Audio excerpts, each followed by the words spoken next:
Calling বেলের শব্দে নীরব দরজা খুলে দিল। শফিক আর আজাদ বাসার ভিতর প্রবেশ করল। নীরব আব্বু বলে আজাদকে জড়িয়ে ধরল। শফিক একমাত্র ছেলের মুখে বন্ধুকে আব্বু বলে ডাকতে দেখে চমকে উঠল। নীরব, তুই কি বলছিস? তোর মাথা কি ঠিক আছে? তুই তোর আঙ্কেলকে কেন আব্বু বলে ডাকছিস? তুই কি ভুলে গেছিস আমি তোর আব্বু? নীরব আজাদকে আরো জোরে জড়িয়ে ধরে বলল, না, আপনি আমার আব্বু না, আমার আব্বু হচ্ছে এই। আজাদও অবাক হয়ে বলল, কি বলছো নীরব? আমি তোমার আব্বু না, আমি তোমার আঙ্কেল। আমি ঠিকই বলছি, তুমি আমার আব্বু। আমি একটা সপ্তাহ বাসায় ছিলাম না, এরই মধ্যে নীরব তোর কি হয়েছে? আমাকে তুই চিনতে পারছিস না? আপনার নাম শফিক, আমি আপনাকে ঠিকই চিনতে পেরেছি, কিন্তু আমার আব্বুর নাম আজাদ। এবার শফিক ধমকের সুরে বলল, নীরব তুই কি আমার সাথে মজা করছিস? আমি কেন আপনার সাথে মজা করব? আমার জন্মদাতা যিনি তাকেই তো আমি আব্বু বলে ডাকছি। শফিক এবার উত্তেজিত হয়ে নীরবকে নিয়ে ভিতরে প্রবেশ করল। ড্রয়িং রুমের ভিতরে আসতে শফিক মিলি মিলি বলে ডাক দিল। ডাক শুনে মিলি ড্রয়িং রুমে দৌড়ে আসলো। কি ব্যাপার, তুমি কখন আসলে? এই তো এখন আসলাম। আগে বলো তো নীরব আজাদকে কেন আব্বু আব্বু বলে ডাকছে? কথাটি শোনা মাত্র মিলি কিছুটা অবাক হয়ে থতমত খেয়ে গেল। আমতা আমতা করে বলল, আমি কি করে বলবো নীরব কেন আজাদ ভাইকে আব্বু বলে ডাকছে? আমি বাসায় ঢোকার সাথে সাথে প্রতিবারের মতো নীরব আমাকে জড়িয়ে না ধরে আজাদকে জড়িয়ে ধরেছে। আমাকে আব্বু না বলে আজাদকে আব্বু বলেছে। আমি বলছি তুমি কিছু জানো না? আজাদ বলল, বাদ দে তো, ছোট মানুষ, হয়তো ভুলে বলে ফেলেছে। নীরব বলল, না আমি ভুলে বলিনি, আমি সত্যি বলছি, এই হলো আমার আব্বু। মিলি নীরবকে টান দিয়ে গালে কষে চড় বসিয়ে দিয়ে বলল, কি হয়েছে তোর? তুই উল্টাপাল্টা কথা বলছিস কেন? নীরব গাল চেপে ধরে কান্না করতে করতে বলল, আম্মু আমি সত্যি কথা বলেছি, তুমি আমাকে মারলে কেন? কিসের সত্যি কথা? আজাদ ভাই কিভাবে তোর আব্বু হয়? তোর আব্বু এই তো। না, উনি আমার আব্বু না, তুমি তো বলেছ আজাদ আমার জন্মদাতা। নীরবের মুখে এমন কথা শুনে শফিক চমকে উঠল। নীরব তুই কি বলছিস? তোর মা এই কথা বলেছে? হ্যাঁ আব্বু, আম্মু এই কথা বলেছে। না না, আমি এসব বলিনি। এই তুই মিথ্যে কথা কেন বলছিস? নীরব তোর আম্মু ওইসব কথা কবে তোকে বলেছে? শুনবে কবে? আর কেন বলেছে তাহলে শোনো। তুমি এবার ব্যবসার কাজে চট্টগ্রাম যাওয়ার পর আমাদের বাসায় নানু এসেছিল। আমি আর নানু আমার রুমে বসে টিভি দেখছিলাম। হঠাৎ, নীরব ভাই তুমি বসে টিভি দেখো, আমি একটু ওয়াশরুম থেকে আসি। নীরব বলল, আচ্ছা। আসিয়া খানম নীরবের রুম থেকে বের হয়ে গেল। নীরব রিমোট নিয়ে টিভি চ্যানেল পাল্টিয়ে পাল্টিয়ে দেখছে। আসিয়া খানম ওয়াশরুমের সামনে আসতেই মিলির রুম থেকে ভিন্ন রকম একটা শব্দ শুনতে পেল। আসিয়া এখনো মনে মনে ভাবল, কি ব্যাপার, মিলির রুম থেকে এমন শব্দ আসছে কেন? জামাই বাবাজি তো বাড়িতে নেই, তাহলে? ভাবতে ভাবতে মিলির রুমের দিকে এগিয়ে গেল। রুমের সামনে এসে পর্দা ফাঁক করতেই আসিয়া খানমের চোখ যেন কপালে উঠল। বেডে শুয়ে মিলি আর আজাদ রোমান্সে ব্যস্ত। দরজায় দাঁড়িয়ে আসিয়া খানম হুঙ্কার ছেড়ে বলল, মিলি! চমকে উঠে মিলি ও আজাদ বিছানা থেকে নেমে রুম থেকে বের হয়ে আসলো। মিলি তার মায়ের পাশে মাথা নিচু করে দাঁড়িয়ে আছে। আজাদ মাথা নিচু করে তাদের সামনে থেকে বাসা থেকে বের হয়ে গেল। ছি ছি মিলি, শেষ পর্যন্ত তুই কিনা শফিকের বন্ধুর সাথে, ভাবতেই আমার মাথা হেট হয়ে যাচ্ছে। নীরব তার রুম থেকে নারীর চেঁচামেচির আওয়াজ শুনে বিছানা থেকে নেমে দরজার সামনে এসে পর্দা ফাঁক করে সব কথা শুনতে লাগলো। তুই এত খারাপ? তুই আমার মেয়ে হয়ে পরকীয়া করছিস, তা আবার স্বামীর বাড়িতে? মা, ওর সাথে আমার দীর্ঘদিনের সম্পর্ক, তাই আমি চাই না তুমি আমাদের বিষয়ে কোনো কথা বলো। আসিয়া খানম কোষে চড় বসিয়ে দিল মিলির গালে। তোর বড় গলায় কথা বলতে লজ্জা করে না? নীরবের মতো একটা ছেলে থাকতে তুই পরকীয়ায় লিপ্ত হয়েছিস। ব্যবসার কাজে মাসের পর মাস শফিক বাসার বাইরে থাকে, তখন আমার কষ্ট হয় না? তুমি নিজের মেয়ের কষ্ট বুঝো না? আমার গায়ে হাত তুললে স্বামী বাইরে থাকতে স্বামীর অভাব তুই পরপুরুষ দিয়ে পূরণ করবি?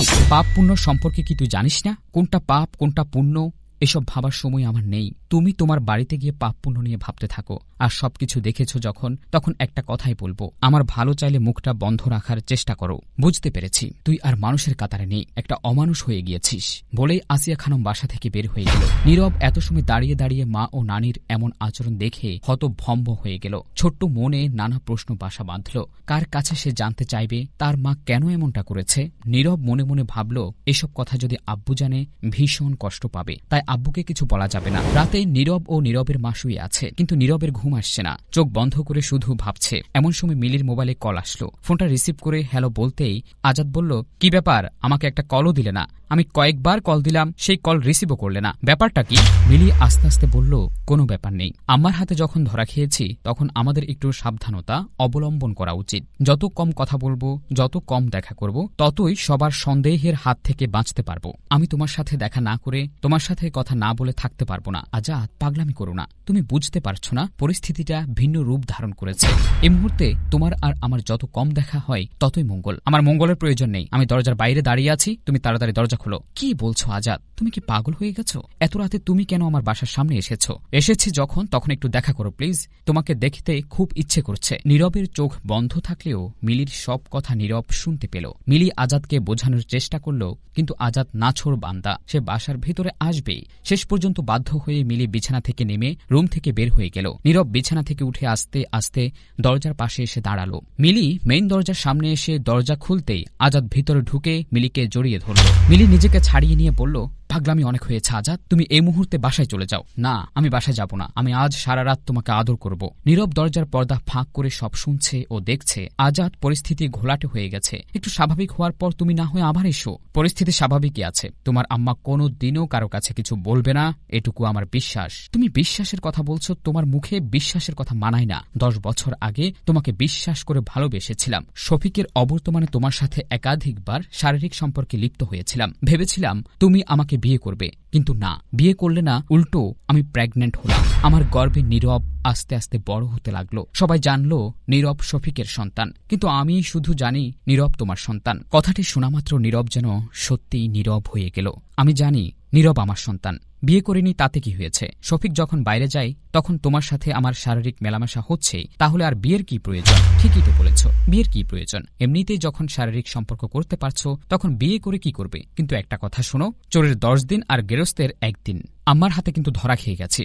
যেদিন শফিকের হাতে ধরা খাবো না সেদিন আম ছাড়া দুটোই হারাবে। আরে কিছুই হবে না, চলো তো বেডরুমে চলো। শফিক যতদিন বলদ থাকবে ততদিন আমি তোমার সাথে সবকিছুই করতে পারবো। চলো বেডরুমে চলো। এক প্রকার জোর করে মিলিকে বেডরুমের দিকে নিয়ে গেল।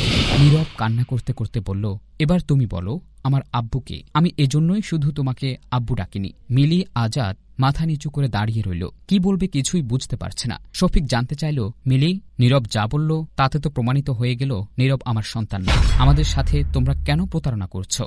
আজাদ, তোকে তো আমি আমার আপন ভাইয়ের চেয়েও বেশি ভালোবাসতাম, বিশ্বাস করতাম, আর তুই কিনা আমার বুকেই ছুরি মারলি। মিলি কান্না করতে করতে শফিকের পায়ে জড়িয়ে ধরে বলল, আমার ভুল হয়েছে, তুমি আমাকে ক্ষমা করে দাও। ভুল তো আমার হয়েছে, তোমাদের আমি চিনতে পারিনি। আজাদ 2 হাত জোর করে ক্ষমা চাইল শফিকের কাছে। নীরব বলল, এই মানুষটা তোমার বন্ধু নামের এক অমানুষ, তাকে তুমি ক্ষমা করো না। আর এই মহিলা যাকে আমি আম্মু বলে ডাকি, এ মানুষটাও খুব খারাপ মানুষ।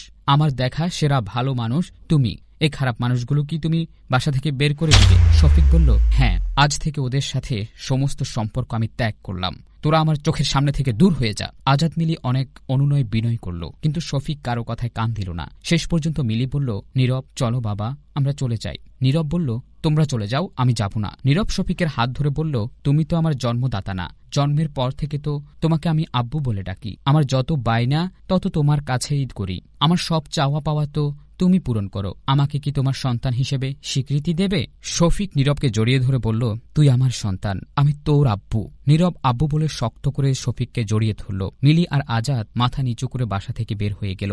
প্রিয় ভিউয়ার্স, নীরবের ছোট্ট মনে তার মা যে দাগ দিয়ে গেল, এত অল্প বয়সে নীরবকে মা হারা হতে হলো, এর দায় কে নেবে? তাই একটা কথাই বলবো, ভুল করার আগে ভাবুন। ভুল করে ভেবে কোনো লাভ নেই। গল্পটি ভালো লাগলে লাইক, কমেন্ট ও শেয়ার করুন।